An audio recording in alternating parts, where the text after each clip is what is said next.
Welcome everyone. In this short video, we'll see what a SoftChalk Inspire lesson looks like to our students. I've taken the lesson and I placed it into Schoology. It can go in any learning management system. It can also go into Google Classrooms if we would like. Now, I've logged in as a student. I then see the lesson. Remember, this lesson that we created has the option for the students to print a score summary, email a score summary to the instructor, and also it will allow them to print a certificate. Let's see what it will look like. The student would click on the link, however they access it, whether it be through a learning management system like this one, or through an email that we have sent, or through Google Classrooms. They then click on that link and it displays the lesson. It's a 6-page lesson they see with the score going up to 28 points. The ability to communicate back to the instructor who created the lesson is going to be on the last page. And if we go all the way to the bottom of that screen, we then see that the student would then enter their name. This is how we will identify them. And it can be their name. It could be any identifier you might assign to them. They could then email their score directly to you. And you've seen how that score will appear if you follow or if you watch the What to Do video. They can also print a certificate and print a score summary. Now, the certificate will only print based on whatever score you say the students must earn to get their certificate. So let's put in a person's name. We'll then print their certificate. And it says your score currently is 0. You're required to have a minimum score of 54%. Let's now go back up to our first page and let's now go through the lesson and score some points. We'll scroll down. What we're supposed to do here is identify the 3 laws of motion. So we would drag and we would drop. So I drag and drop, and if I put it in the correct location, notice I have scored points.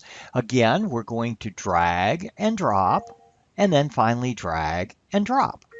So we've now scored 10 out of our 28 points. Let's continue on to our next page. Seeing more information, we'll go to our next page. We found another activity where the students again would drag and drop, putting it in the location. If they place it in the correct location, points are scored. If they put it in an incorrect location, it snaps back. When they finally get it to the correct location, they don't score any additional points. We have given our students the ability to restart this activity. So 6 out of 8, they're saying that's not good enough. I want to earn more. So I'll restart the activity. And then again, I'm ready to drag and drop. And now we've scored all of the points for this activity. Let's go down to our next page, see if there's any other content that we would have to respond to.